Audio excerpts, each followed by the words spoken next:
ਅੱਜ ਦੀ ਆਪਣੀ ਕਹਾਣੀ ਹੈ ਕੰਜੂਸ ਯੋਧਾ। ਇਹ ਇੱਕ ਰਾਜਸਥਾਨੀ ਲੋਕ ਕਥਾ ਹੈ। ਇਤਿਹਾਸ ਪੜ੍ਹਨ ਵਾਲੇ ਨੂੰ ਪਤਾ ਹੈ ਕਿ ਉਸ ਜਿਹਾ ਸੂਰਮਾ ਧਰਤੀ ਉੱਤੇ ਕਦੇ ਨਾ ਹੋਇਆ ਤੇ ਨਾ ਹੀ ਹੋਏਗਾ। ਉਹ ਇੱਕੋ ਇੱਕ ਅਵਤਾਰ ਹੈ ਜਿਸ ਦਾ ਜਨਮ ਤਾਂ ਹੋਇਆ, ਮਰਿਆ ਨਹੀਂ, ਮਨ ਚਾਹੀ ਦੇਹ ਵਿੱਚ ਹਮੇਸ਼ਾ ਵਸਦਾ ਹੈ। ਉਹ ਸਮਾਂ, ਉਹ ਹਵਾ, ਉਹ ਧੁੱਪ ਕਿਹੀ ਖੁਸ਼ਕਿਸਮਤ ਸੀ ਜਿਸ ਜ਼ਮਾਨੇ ਵਿੱਚ ਇਸ ਕੰਜੂਸ ਸੇਠ ਨੇ ਧਰਤੀ ਉੱਪਰ ਆਪਣੀ ਲੀਲਾ ਰਚੀ। ਨੇੜਿਓਂ ਦੇਖ ਕੇ ਸੂਰਜ ਨੇ ਉਸਦਾ ਹੁਲੀਆ ਕੁਝ ਇਸ ਤਰ੍ਹਾਂ ਬਿਆਨ ਕੀਤਾ।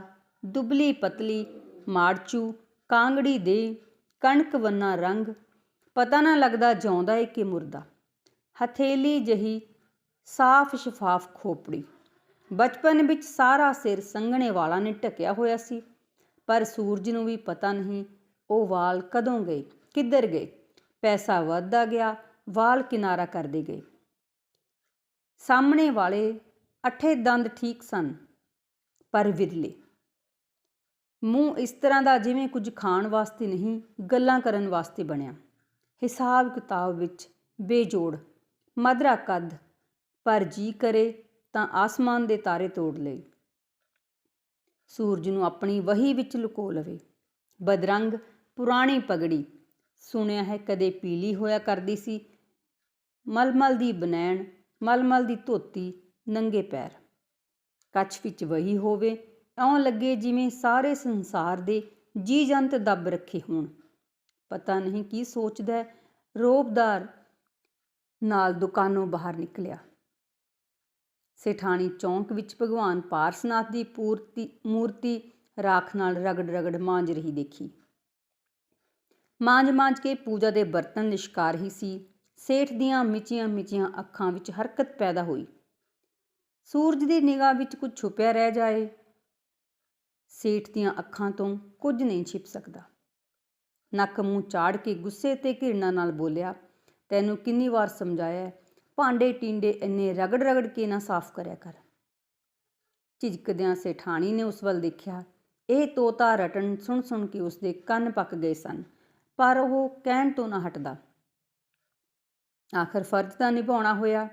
ਜਦੋਂ ਤੱਕ ਆਖਾਂ ਨਹੀਂ ਮੰਨਦੀ, ਹਦਾਇਤਾਂ ਤਾਂ ਦੇਣੀਆਂ ਹੀ ਪੈਣਗੀਆਂ। ਪਰ ਸੇਠਾਣੀ ਉਸਦਾ ਸਲੋਕ ਸੁਣ ਕੇ ਸਗੋਂ ਹੋਰ ਜ਼ੋਰ ਨਾਲ ਰਗੜਨ ਲੱਗੀ। ਇੱਕ ਦੋ ਕਦਮ ਨੇੜੇ ਆ ਕੇ ਕੁਝ ਝੁਕਿਆ, ਤਿੱਖੀ ਆਵਾਜ਼ ਵਿੱਚ ਬੋਲਿਆ, ਕੰਨ ਖੋਲ੍ਹ ਕੇ ਸੁਣ ਲੈ ਧਿਆਨ ਨਾਲ। ਇਹ ਮੂਰਤੀ ਅਤੇ ਪੂਜਾ ਦੇ ਬਾਕੀ ਬਰਤਨ ਮਾਂਜ ਕੇ ਘਸਾ ਦਿੱਤੇ, ਫਿਰ ਮੈਂ ਨਵੇਂ ਨਹੀਂ ਲੈ ਕੇ ਆਉਣੇ। ਚਾਹੁੰਦੀ ਨਹੀਂ ਸੀ, ਉਸਨੂੰ ਗੁੱਸਾ ਫੇਰ ਵੀ ਆ ਗਿਆ। ਮੂਰਤੀ 'ਤੇ ਪਾਣੀ ਪਾਉਂਦੀ ਹੋਈ ਬੋਲੀ, ਰਾਮ ਰਾਮ, ਸਵੇਰੇ ਸਵੇਰੇ ਭਗਵਾਨ ਬਾਰੇ ਕੀ ਬੋਲਣ ਲੱਗਿਓ? ਬੋਲਣ ਤੋਂ ਪਹਿਲਾਂ ਕੁਝ ਸੋਚ ਲਿਆ ਕਰੋ। ਸੇਠ ਹੱਸਿਆ, ਭਗਵਾਨ ਤਾਂ ਬਾਜ਼ਾਰ 'ਚੋਂ ਵੀ ਪੈਸਿਆਂ ਦਾ ਮਿਲ ਜਾਂਦਾ। ਪੈਸਾ ਵੱਡਾ ਹੋਇਆ ਕਿ ਭਗਵਾਨ, ਤੂੰ ਹੀ ਦੱਸ ਫਿਰ। ਅੱਛਾ ਬਾਬਾ ਅੱਛਾ, ਕੰਮ ਕਰਨ ਦੇ, ਤੇਰੇ ਅੱਗੇ ਹੱਥ ਬੰਨੇ। ਕਹਿਣ ਕੁਝ ਹੋਰ ਲੱਗੀ ਸੀ ਕਿ ਕੱਛ ਵਿੱਚ ਦੱਬੀ ਵਹੀ ਦੇਖ ਕੇ ਗੁੱਸੇ ਨਾਲ ਬੋਲੀ, ਕਿੱਥੇ ਜਾ ਰਹੇ ਹੋ ਅੱਜ? ਕਿੱਥੇ ਜਾਣਾ? ਕਿੰਨੇ ਦਿਨਾਂ ਤੋਂ ਕੰਮ ਕਾਜ ਬੰਦ ਪਿਆ। ਹੁਣ ਠੀਕ ਹਾਂ ਮੈਂ ਬਿਲਕੁਲ। ਹੱਥਾਂ ਉੱਪਰੋਂ ਪਾਣੀ ਝਟਕ ਕੇ ਉੱਠ ਖਲੋਤੀ। ਉਸਦੇ ਮੁਰਦਾਰ ਮੂੰਹ ਵੱਲ ਦੇਖ ਕੇ ਦੁਖੀ ਹੋ ਕੇ ਬੋਲੀ, ਇੰਨੀ ਛੇਤੀ ਆਪਣਾ ਵਾਅਦਾ ਭੁੱਲ ਗਏ? ਗੰਗਾ ਨਹਾਏ ਬਿਨਾਂ ਮੈਂ ਕਿਸੇ ਕੰਮ ਵੱਲ ਮੂੰਹ ਵੀ ਨਹੀਂ ਕਰਨ ਦਿਆਂਗੀ। ਕਹੇ ਮਰਦ ਹੋ, ਜ਼ੁਬਾਨ ਤੋਂ ਮੁੱਕਰਦੇ ਸ਼ਰਮ ਨਹੀਂ ਆਉਂਦੀ? ਸੇਠਾਣੀ ਦੀ ਅਕਲ 'ਤੇ ਉਸਨੂੰ ਬੜਾ ਤਰਸ ਆਇਆ। ਹੱਸਦਾ ਬੋਲਿਆ, ਕਮਾਈ ਤੋੜਨੀ ਵਾਅਦਾ ਤੋੜਨ ਨਾਲੋਂ ਜ਼ਿਆਦਾ ਬੁਰੀ ਹੈ। ਗੰਗਾ ਹੋਵੇ ਜਾਂ ਪਿੰਡ ਦਾ ਤਲਾਬ, ਹੈ ਤਾਂ ਬਾਰਿਸ਼ ਦਾ ਹੀ ਪਾਣੀ। ਬੇਸਮਝ ਲੋਕ ਫਰਕ ਕਰਦੇ ਨੇ। ਕਹੀਂ ਤਾਂ ਪਿੰਡ ਦੇ ਤਲਾਬ ਵਿੱਚ 10 ਵਾਰ ਨਹਾ ਲਾਂ, ਜ਼ਿਆਦਾ ਪੁੰਨ ਲੱਗੇਗਾ। ਇਹ ਪੁੰਨ ਆਪਣੇ ਕੋਲ ਰੱਖੋ। ਇੱਕ ਵਾਰ ਹਰਿਦੁਆਰ ਭੇਜ ਕੇ ਛੱਡੂੰਗੀ। ਇਸ ਸੁੱਖਣਾ ਬਿਨਾਂ ਤੁਸੀਂ ਕਿਤੇ ਠੀਕ ਹੋ ਸਕਦੇ ਸੀ? ਕੀ ਬਚਕਾਨਾ ਗੱਲਾਂ ਕਰਦੀ ਐ? ਗੰਗਾ ਨਹਾਉਣ ਵਾਲੇ ਕਦੇ ਬਿਮਾਰ ਨਹੀਂ ਹੁੰਦੇ? ਕੌਣ ਕਿਵੇਂ ਬਿਮਾਰ ਹੁੰਦਾ ਮੈਨੂੰ ਨਹੀਂ ਪਤਾ। ਮੈਨੂੰ ਤਾਂ ਇਹ ਪਤਾ ਹੈ ਬਈ ਮੈਂ ਸੁਖੀ ਸੀ ਤੇ ਤੁਸੀਂ ਰਾਜੀ ਹੋ ਗਏ। ਮਨ ਵਿੱਚ ਖੋਟ ਸੀ ਤਾਂ ਵਾਅਦਾ ਕਿਉਂ ਕੀਤਾ? ਇਸ ਗਲਤੀ ਸਦਕਾ ਤੇਰੇ ਪੈਰੀਂ ਪੈਣਾ, ਮਾਫ਼ ਕਰ ਦੇ।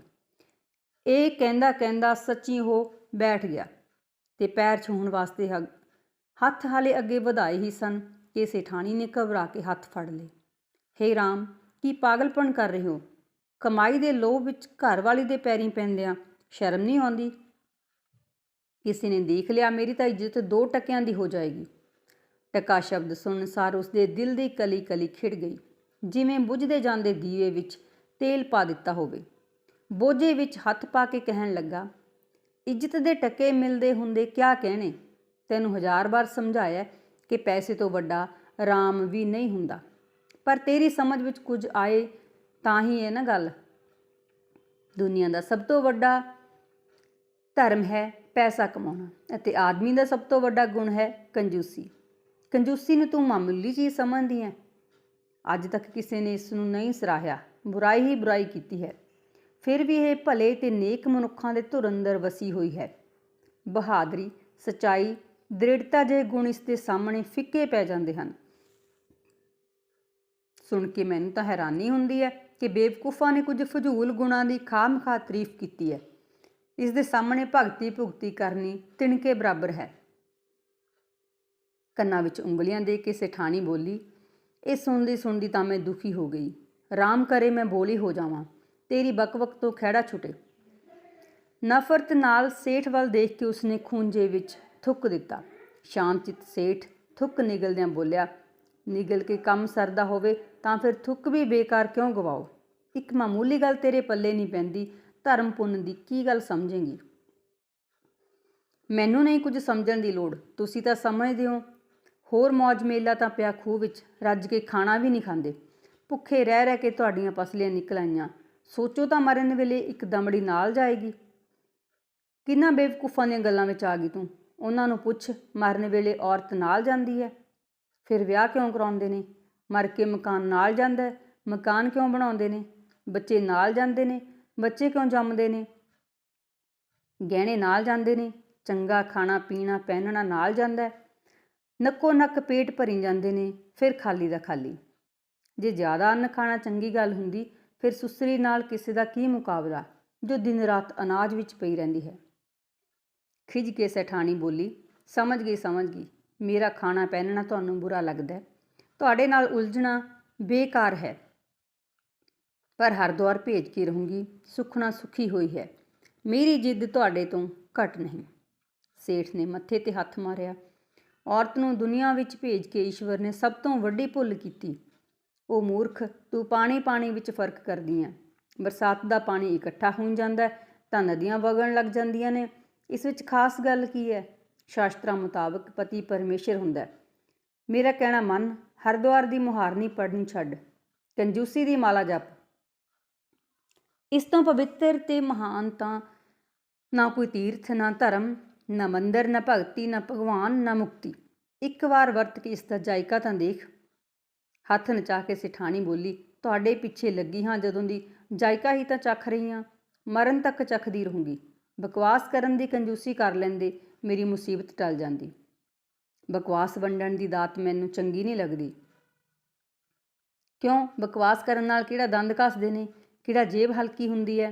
ਤੇਰੇ ਜਿਹੀ ਬੇਸਮਝ ਜਨਾਨੀ ਮੈਨੂੰ ਨਹੀਂ ਲੱਗਦਾ ਹੋਰ ਕੋਈ ਹੋਵੇਗੀ। ਜਾਂਦੀ ਹੋਈ ਸੇਠਾਣੀ ਬੋਲੀ, ਤੁਹਾਡੇ ਨਾਲ ਤਾਂ ਗੱਲ ਕਰਨ ਵਿੱਚ ਵੀ ਘਾਟਾ। ਅੱਗੇ ਤੋਂ ਕਦੇ ਹਰਿਦੁਆਰ ਦੀ ਗੱਲ ਕਰਾਂ, ਕਾਲਾ ਨਾਗ ਲੜ ਜਾਏ।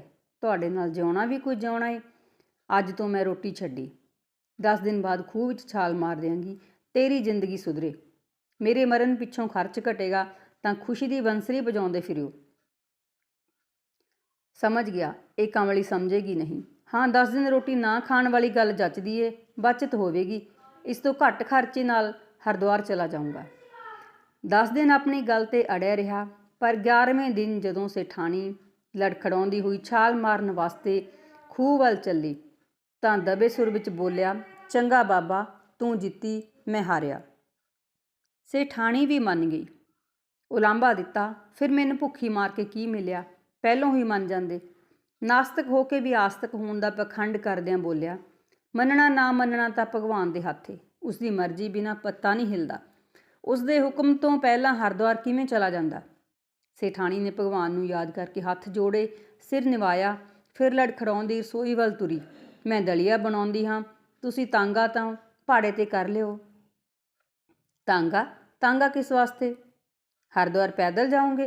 ਤੁਹਾਨੂੰ ਤਾਂ ਮੇਰੀ ਪਰਵਾਹ ਨਹੀਂ, ਪਰ ਮੈਨੂੰ ਤਾਂ ਤੁਹਾਡੀ ਹੈ। ਬਿਮਾਰੀ ਤੋਂ ਮਸਾਂ ਉੱਠੇ ਹੋ, ਕਮਜ਼ੋਰੀ ਅਜੇ ਗਈ ਨਹੀਂ। ਪੈਦਲ ਨਹੀਂ ਜਾਣਾ। ਤਾਂਗਾ ਨਹੀਂ ਤਾਂ ਚੰਗੇ ਬਲਦਾਂ ਵਾਲਾ ਗੱਡਾ ਕਰ ਲਓ, ਆਰਾਮ ਰਹੇਗਾ। ਸਿਰ ਹਿਲਾਉਂਦਿਆਂ ਬਾਣੀਆਂ ਬੋਲਿਆ, ਇਹ ਗੱਲ ਹੈ, ਫਿਰ ਮੈਂ ਜਾਂਦਾ ਹੀ ਨਹੀਂ। ਇਹ ਗੱਲ ਨਹੀਂ ਮੈਂ ਮੰਨਣੀ। ਤੀਰਥ ਜਾਣ ਵੇਲੇ ਜਿੰਨਾ ਦੁੱਖ ਉਠਾਓ ਓਨਾ ਪੁੰਨ ਲੱਗਿਆ ਕਰਦਾ। ਤੈਨੂੰ ਤਾਂ ਖੁਸ਼ ਹੋਣਾ ਚਾਹੀਦਾ। ਮਨ ਪਿੱਛੇ ਨਹੀਂ ਪੈਂਦਾ ਤਾਂ ਕਹਿਨੀ ਆ। ਤੁਹਾਨੂੰ ਬੁਰੀ ਲੱਗਦੀ ਹੈ, ਗੱਲ ਜੋ ਮਰਜ਼ੀ ਕਰੋ, ਪਰ ਅੱਧ ਵਿਚਾਲੇ ਮੁੜਨਾ ਆਇਓ ਰਸਤੇ ਵਿੱਚ ਹੋਈ। ਮੋਢੇ 'ਤੇ ਫਟੀ ਪੁਰਾਣੀ ਕੰਬਲੀ, ਲੱਕ ਪੁਰਾਣਾ ਪਰਨਾ ਬੰਨਿਆ, ਰੱਸੀ ਦੇ ਵੰਗੜੇ ਨਾਲ ਕਟੋਰਾ ਲਟਕਾ ਲਿਆ ਤੇ ਚੱਲ ਪਿਆ ਪੈਦਲ ਹਰਿਦੁਆਰ। ਪੈਰ ਜ਼ਮੀਨ 'ਤੇ ਜਾਂਦੇ ਜਾਂਦੇ ਨਿਗਾਹ ਦਰੱਖਤਾਂ ਦੇ ਕੰਦਮੂਲ ਫਲ ਪੱਤਿਆਂ ਉੱਪਰ। ਤੋੜਦਾ ਖਾ ਕੇ ਗੁਜ਼ਾਰਾ ਕਰੀ ਜਾਂਦਾ। ਬੋਝੇ ਵਿੱਚੋਂ ਖਰਚਾ ਕੌਣ ਕਰੇ? ਮੁਫਤ ਦਾ ਮਾਲ ਕੌਣ ਛੱਡੇ? ਪੇਟ ਵਿੱਚ ਥਾਂ ਨਹੀਂ ਬਚੀ ਚੀਜ਼ ਪਰਨੇ ਵਿੱਚ ਬੰਨ੍ਹ ਲੈਂਦਾ। ਲੱਛਮੀ ਵੀ ਘਰੋਂ ਪਵਨ ਰੂਪ ਹੋ ਕੇ ਸੇਠ ਦੇ ਨਾਲ ਤੁਰ ਪਈ। ਉਹ ਆਪਣੇ ਭਗਤ ਨੂੰ ਪਰਖਣਾ ਚਾਹੁੰਦੀ ਸੀ। ਸੋਚਦੀ ਸੀ, ਸੁਣਿਆ ਹੈ ਇਸ ਜਿਹਾ ਭਗਤ ਧਰਤੀ ਉੱਪਰ ਕੋਈ ਨਹੀਂ। ਇਹ ਤਾਂ ਕੰਜੂਸੀ ਮੁਕਾਬਲੇ ਰੱਬ ਨੂੰ ਵੀ ਕੁਝ ਨਹੀਂ ਜਾਣਦਾ। ਮੀਆਂ ਬੀਵੀ ਦੀ ਬਹਿਸ ਲੱਛਮੀ ਨੇ ਕੰਨੀ ਸੁਣੀ ਸੀ, ਦੇਖਦਿਆਂ ਕਿੱਥੋਂ ਤੱਕ ਨਿਭਦਾ। ਰਸਤੇ ਵਿੱਚ ਭੇਡਾਂ ਬੱਕਰੀਆਂ ਘਾਹ ਚਰਦੀਆਂ ਵੇਖੀਆਂ। ਗਿਆਨ ਤਾਂ ਕਦਮ ਕਦਮ 'ਤੇ ਬਿਖਰਿਆ ਪਿਆ ਹੈ। ਅੱਖ ਖੁੱਲ੍ਹਣ ਦੀ ਦੇਰ ਹੈ ਬਸ। ਸੋਚਣ ਲੱਗਾ, ਭੇਡਾਂ ਵਾਂਗ ਆਦਮੀ ਘਾਹ ਚਰਨ ਲੱਗੇ ਤਾਂ ਕਿੰਨੀ ਬਚਤ ਹੋ ਜਾਏ। ਅੰਨ ਖਾ ਖਾ ਕੇ ਪੇਟ ਭਰਨ ਦੀ ਬੁਰੀ ਆਦਤ ਪਤਾ ਨਹੀਂ ਕਦੋਂ ਛੁੱਟੇਗੀ। ਲੱਛਮੀ ਦੀ ਖੁਸ਼ੀ ਦੀ ਕੋਈ ਹੱਦ ਨਾ ਰਹੀ। ਦਿਲ ਕੀਤਾ ਭਗਤ ਦੇ ਚਰਨਾਂ ਦੀ ਧੂੜ ਮੱਥੇ ਨਾਲ ਲਾ ਲਵੇ। ਕੰਜੂਸੀ ਦੀ ਕਦਰ ਅੱਜ ਤੱਕ ਮੂਰਖ ਦੁਨੀਆ ਨਹੀਂ ਸਮਝੀ। ਮੇਰੇ ਕਹੇ ਅਨੁਸਾਰ ਚੱਲਣ ਵਾਲਾ ਅਵਤਾਰ ਹੁਣ ਤੱਕ ਪੈਦਾ ਹੀ ਨਹੀਂ ਸੀ ਹੋਇਆ। ਇੱਕ ਗੱਲ ਦਾ ਸੇਠ ਨੂੰ ਹੋਰ ਗਿਆਨ ਹੋਇਆ। ਸਾਰੇ ਤੀਰਥ ਮੰਦਰ ਦੇਵੀ ਦੇਵਤੇ ਇੱਕੋ ਥਾਂ ਹੋਇਆ ਕਰਦੇ ਤਾਂ ਕਿੰਨਾ ਚੰਗਾ ਹੁੰਦਾ। ਅੱਡੋ ਅੱਡ ਤੀਰਥਾਂ ਦੀ ਯਾਤਰਾ ਦਾ ਕਿੰਨਾ ਖਰਚ ਬਚਦਾ। ਆਸਤਕਾਂ ਨੂੰ ਬਹੁਤੀ ਅਕਲ ਨਹੀਂ ਹੁੰਦੀ।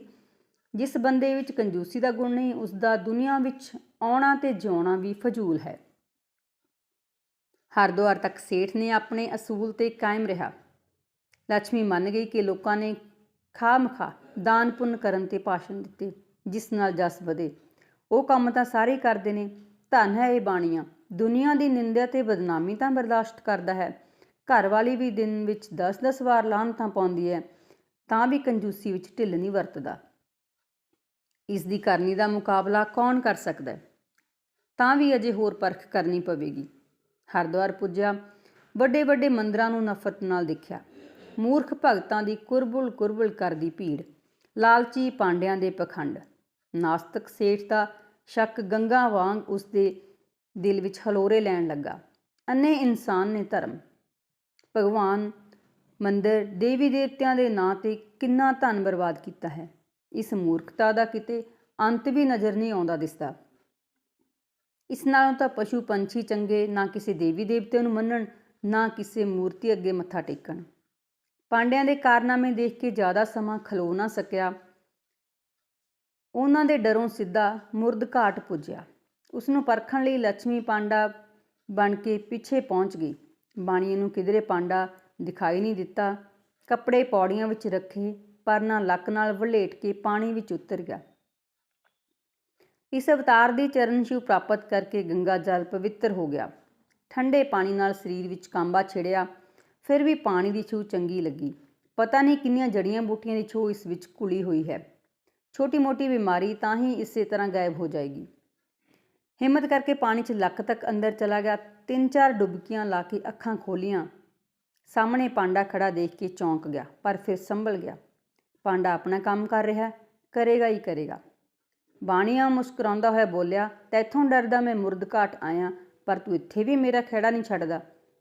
ਇਹ ਖੁਸ਼ੀ ਦੀ ਹੀ ਗੱਲ ਹੈ। ਪੀੜ੍ਹੀਆਂ ਦੇ ਪਾਂਡੇ ਨੂੰ ਦੇਖ ਕੇ ਤੁਹਾਡੇ ਵਰਗੇ ਜਜਮਾਨ ਖੁਸ਼ ਨਾ ਹੋਣਗੇ, ਹੋਰ ਕੌਣ ਹੋਵੇਗਾ? ਲੱਛਮੀ ਦੀ ਇਸ ਭਗਤੀ ਦੀ ਮੈਂ ਸ਼ਲਾਘਾ ਕਰਦਾ ਹਾਂ, ਪਰ ਮੈਂ ਵੀ ਤੁਹਾਥੋਂ ਕਿਸੇ ਤਰ੍ਹਾਂ ਘੱਟ ਨਹੀਂ। ਤੁਸੀਂ ਵੀ ਮੇਰੀ ਲੱਛਮੀ ਭਗਤੀ ਦੇ ਬਲਿਹਾਰ ਜਾਓਗੇ। ਲੱਛਮੀ ਭਗਤਾਂ ਦਾ ਹੀ ਤਾਂ ਸਾਨੂੰ ਸਹਾਰਾ ਹੈ। ਦਾਨਵੀਰ ਮੇਰੇ ਜਜਮਾਨ, ਸੱਜੇ ਹੱਥ ਨਾਲ ਮੈਨੂੰ ਸੋਨੇ ਦੀ ਮੋਹਰ ਦਾਨ ਕਰੋ, ਕਲਿਆਣ ਹੋਵੇਗਾ। ਸੱਜੇ ਨਾਲ ਜਾਂ ਖੱਬੇ ਨਾਲ, ਜੋ ਆਪਣੇ ਹੱਥੀਂ ਆਪ ਮੋਹਰ ਦਾਨ ਕਰੇ ਉਹ ਲੱਛਮੀ ਦਾ ਹਰਗਿਜ਼ ਭਗਤ ਨਹੀਂ, ਘੋਰ ਨਾਸਤਕ ਹੈ। ਜੋ ਮਰਜ਼ੀ ਹੋਵੇ, ਮੈਂ ਤੁਹਾਡੇ ਹੱਥੋਂ ਸੋਨੇ ਦੀ ਮੋਹਰ ਲੈ ਕੇ ਹੀ ਰਹਾਂਗਾ। ਦਿਲ ਖੋਲ੍ਹ ਕੇ ਬਾਣੀਏ ਨੂੰ ਗੱਲ ਕਰਨ ਦਾ ਮੌਕਾ ਪਹਿਲੀ ਵਾਰ ਮਿਲਿਆ। ਬੋਲਿਆ, ਪਾਗਲ ਤਾਂ ਨਹੀਂ ਹੋ ਗਿਆ? ਮੈਂ ਤਾਂ ਇੱਕ ਕੰਕਰ ਨਹੀਂ ਦਿੰਦਾ ਕਿਸੇ ਨੂੰ। ਮੰਗਣਾ ਤੇਰਾ ਧਰਮ, ਇਨਕਾਰ ਕਰਨਾ ਮੇਰਾ ਧਰਮ। ਦੋਹਾਂ ਨੂੰ ਇੱਕ ਦੂਜੇ ਦਾ ਆਦਰ ਕਰਨਾ ਚਾਹੀਦਾ। ਤੁਹਾਨੂੰ ਦੇਖ ਕੇ ਮੈਂ ਖੁਸ਼ ਹੋਇਆ, ਮੈਨੂੰ ਦੇਖ ਕੇ ਤੁਹਾਨੂੰ ਖੁਸ਼ੀ ਹੋਣੀ ਚਾਹੀਦੀ ਹੈ। ਪਾਂਡੇ ਦੇ ਰੂਪ ਵਿੱਚ ਲక్ష్ਮੀ ਦੀ ਖੁਸ਼ੀ ਦਾ ਕੋਈ ਟਿਕਾਣਾ ਨਹੀਂ, ਪਰ ਉਸਨੇ ਆਪਣੀ ਖੁਸ਼ੀ ਜ਼ਾਹਰ ਨਹੀਂ ਹੋਣ ਦਿੱਤੀ। ਨਿਮਰਤਾ ਨਾਲ ਕਹਿਣ ਲੱਗਾ, ਕੋਰੀ ਖੁਸ਼ੀ ਨਾਲ ਢਿੱਡ ਨਹੀਂ ਭਰਦਾ ਜਜਮਾਨ। ਕੁਝ ਨਾ ਕੁਝ ਲਏ ਬਿਨਾਂ ਮੈਂ ਕਿਹੜਾ ਜਾਣ ਵਾਲਾ ਹਾਂ। ਚੱਲ ਸੋਨੇ ਦੀ ਮੋਹਰ ਨਾ ਸਹੀ, ਚਾਂਦੀ ਦਾ ਰੁਪਈਆ ਹੀ ਦੇ। ਜੇ ਇਸ ਦਾ ਵੀ ਮਨ ਨਹੀਂ ਮੰਨਦਾ, ਤਾਂਬੇ ਦਾ ਹੀ ਦੇ ਦੇ। ਪਾਂਡੇ ਨੂੰ ਥਾਪੀ ਦੇ ਕੇ ਬਾਣੀਆ ਬੋਲਿਆ, ਸ਼ਾਬਾਸ਼, ਡਟੇ ਰਹੋ ਇਸੇ ਤਰ੍ਹਾਂ। ਜਦ ਤੱਕ ਮੂੰਹ 'ਚ ਜ਼ੁਬਾਨ ਚੱਲਦੀ ਹੈ ਚਲਾਈ ਚੱਲੋ, ਮੰਗੀ ਜਾਓ। ਗੰਗਾ ਦੇ ਪਵਿੱਤਰ ਘਾਟ ਉੱਪਰ ਤੁਹਾਡੀ ਲక్ష్ਮੀ ਭਗਤੀ ਦੇਖ ਕੇ ਮਨ ਦੀ ਕਲੀ ਖਿੜ ਗਈ। ਮੈਨੂੰ ਤਾਂ ਲੱਗਦਾ ਸਾਰੇ ਤੀਰਥ ਧਰਮ ਦਾ ਸਾਰਾ ਪੈਸੇ ਦੀ ਜਿਹੜੀ ਲੁੱਟ ਖਸੁੱਟ ਹੈ ਉਹ ਹੈ, ਹੋਰ ਕੱਖ ਨਹੀਂ। ਭਗਤੀ ਤੇ ਧਰਮ ਦੀ ਨਿੰਦਿਆ ਕਰਦਿਆਂ ਤੈਨੂੰ ਸ਼ਰਮ ਨਹੀਂ ਆਉਂਦੀ? ਤੈਨੂੰ ਪਤਾ ਨਹੀਂ ਮੈਂ ਸਿੱਧ ਪਾਂਡਾ ਹਾਂ। ਧੰਨ ਹੋ ਮੇਰਾ ਵੀ ਤੁਹਾਨੂੰ ਪਤਾ ਨਹੀਂ, ਸਿੱਧ ਬਾਣੀਆ ਹਾਂ। ਤੇਰੀ ਜਾਤ ਹੀ ਨਿਕੰਮੀ ਹੈ, ਡਰ ਬਿਨਾਂ ਤੇਰੇ ਪੇਚ ਢਿੱਲੇ ਨਹੀਂ ਹੋਣੇ। ਗੰਗਾ ਦਾ ਵਗਦਾ ਪਾਣੀ ਡਰਦਾ ਹੋਵੇ ਕਿਸੇ ਤੋਂ ਤਾਂ ਬਾਣੀਆ ਡਰੇ। ਚਿਹਰੇ ਉੱਪਰ ਡਰ ਦਾ ਪਛਾਵਾਂ ਤੱਕ ਕਿਧਰੇ ਨਹੀਂ। ਆਪਣੇ ਭਗਤ ਦੀ ਦ੍ਰਿੜਤਾ ਦੇਖ ਕੇ ਲక్ష్ਮੀ ਬੜੀ ਖੁਸ਼ ਹੋਈ, ਪਰ ਇਹਨੂੰ ਅਜੇ ਤਾਂ ਆਖਰੀ ਸਾਹ ਤੱਕ ਪਰਖਣਾ ਹੈ। ਮੇਰੀ ਭਗਤੀ ਵਿੱਚ ਕੀ ਇਹ ਜਾਨ ਤੱਕ ਵਾਰ ਸਕਦਾ ਹੈ? ਗੁੱਸੇ ਵਿੱਚ ਅੱਖਾਂ ਲਾਲ ਕਰਕੇ ਪੰਡਿਤ ਨੇ ਪਾਣੀ ਦੀ ਉਂਗਲੀ ਭਰੀ, ਗੱਜ ਕੇ ਕਿਹਾ, ਇਹ ਪਾਣੀ ਤੇਰੇ ਉੱਪਰ ਸੁੱਟਾਂਗਾ, ਤੂੰ ਭਸਮ ਹੋ ਜਾਏਗਾ। ਬੋਲ ਕੁਝ ਦੇਂਗਾ ਕਿ ਨਹੀਂ? ਬਾਣੀਆ ਕਿੱਥੇ ਡਰਨ ਵਾਲਾ ਸੀ, ਕਹਿਣ ਲੱਗਾ, ਸਾਰਿਆਂ ਨੇ ਮਰਨਾ ਹੈ ਇੱਕ ਦਿਨ, ਘਬਰਾਉਣਾ ਕਿਸ ਵਾਸਤੇ?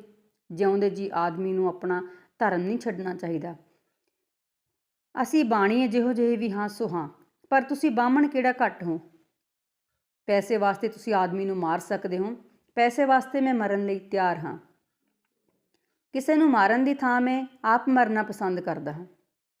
ਅੱਛਾ ਖੈਰ ਕੋਈ ਗੱਲ ਨਹੀਂ, ਆਪਾਂ ਦੋਵੇਂ ਇੱਕੋ ਜਿਹੇ ਹਾਂ।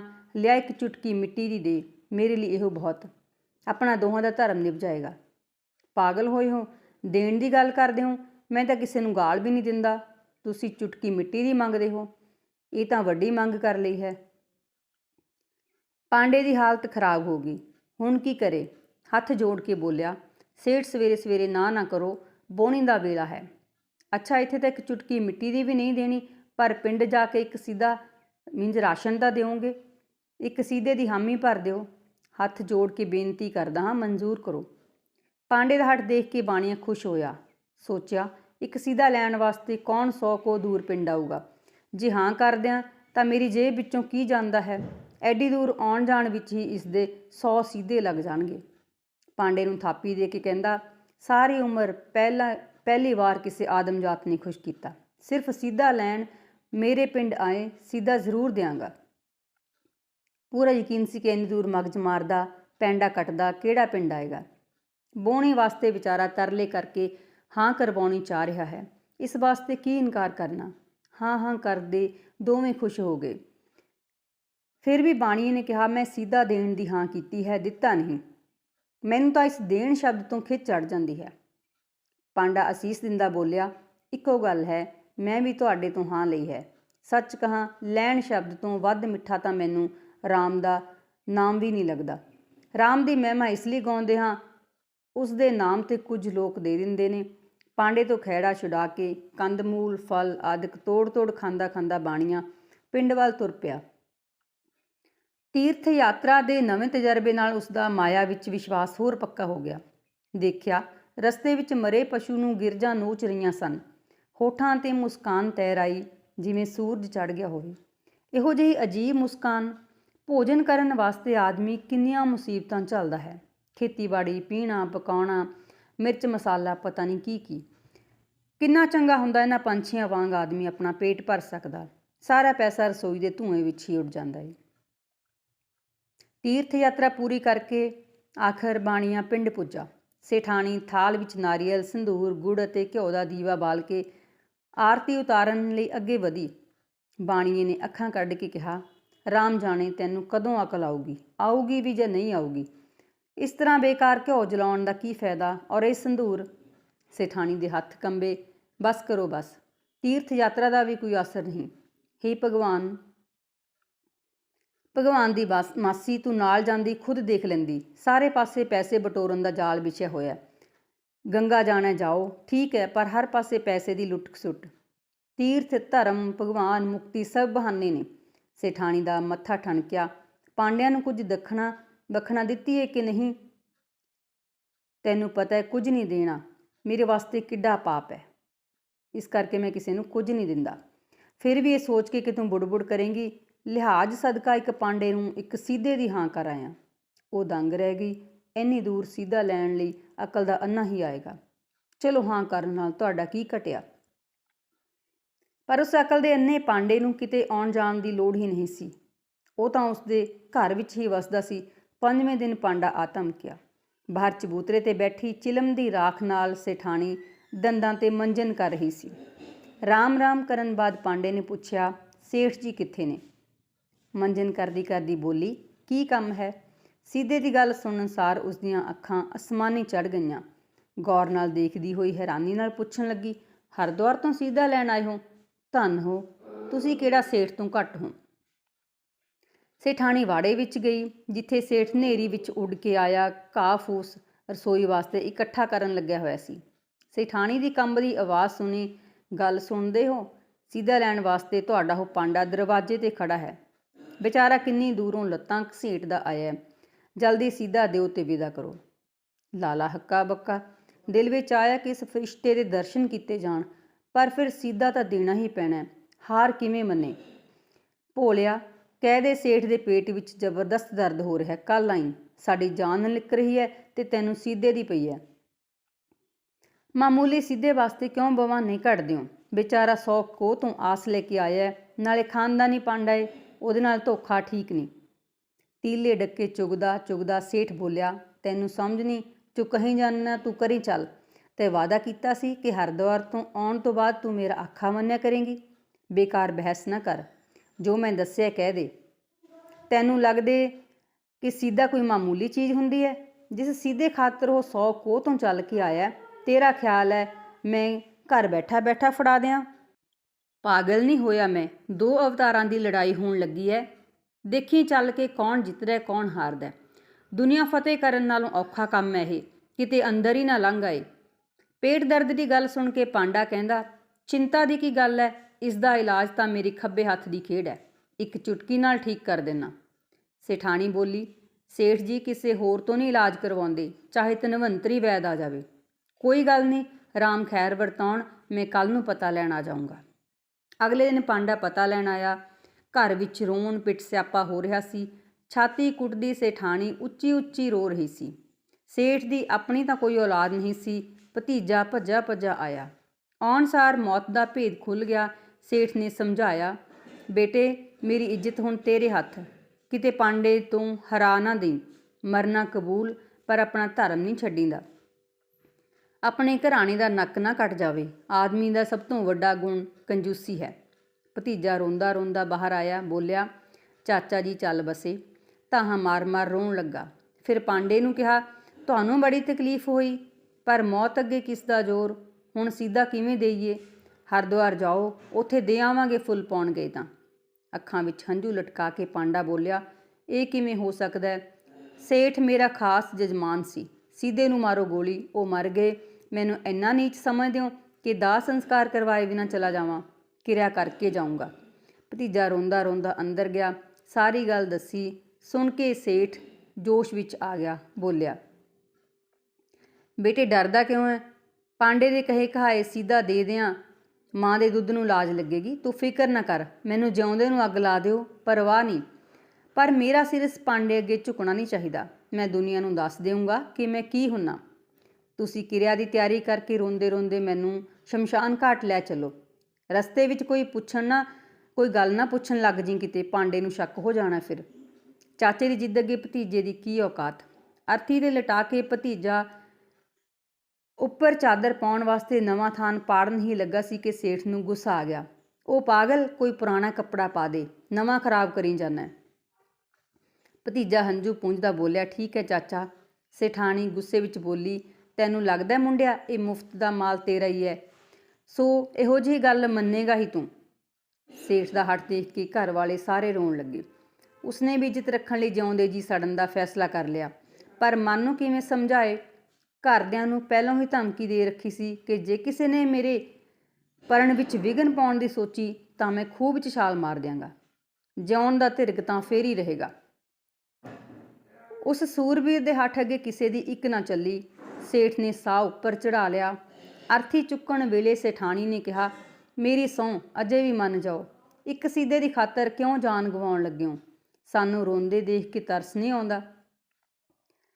ਸੇਠ ਦਾ ਇੱਕੋ ਜਵਾਬ, ਮੈਂ ਦੁਨੀਆ ਵਿੱਚ ਐਵੇਂ ਨਹੀਂ ਆਇਆ ਕੰਜੂਸੀ ਦਾ ਨਾਮ ਰੌਸ਼ਨ ਕਰਾਂਗਾ।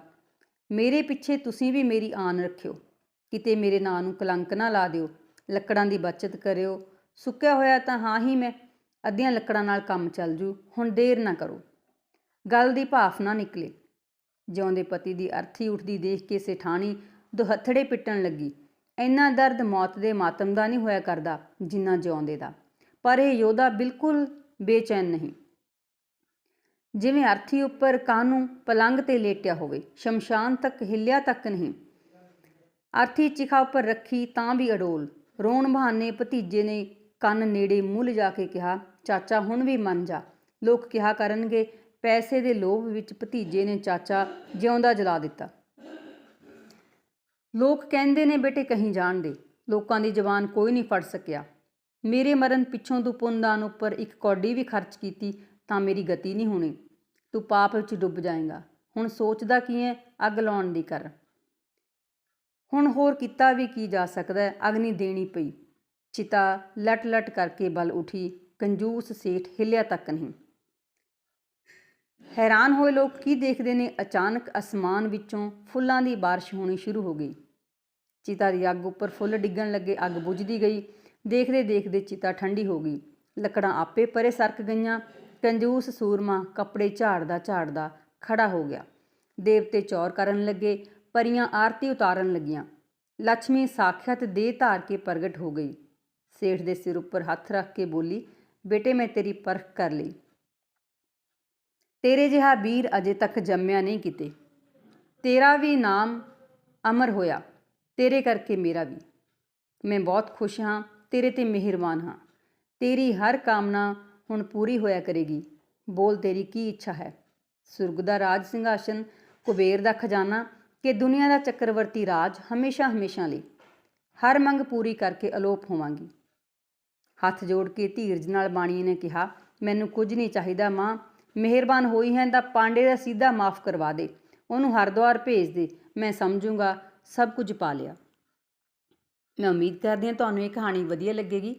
ਆਪਣੇ ਲਈ ਇੱਕ ਇਹ ਸੁਨੇਹਾ ਵੀ ਹੈ ਅਤੇ ਬਹੁਤ ਹੀ ਵਧੀਆ। ਜੇ ਤੁਹਾਨੂੰ ਕਹਾਣੀ ਵਧੀਆ ਲੱਗੀ ਤਾਂ ਤੁਸੀਂ ਉਹਨੂੰ ਸ਼ੇਅਰ ਜ਼ਰੂਰ ਕਰਿਓ। ਧੰਨਵਾਦ।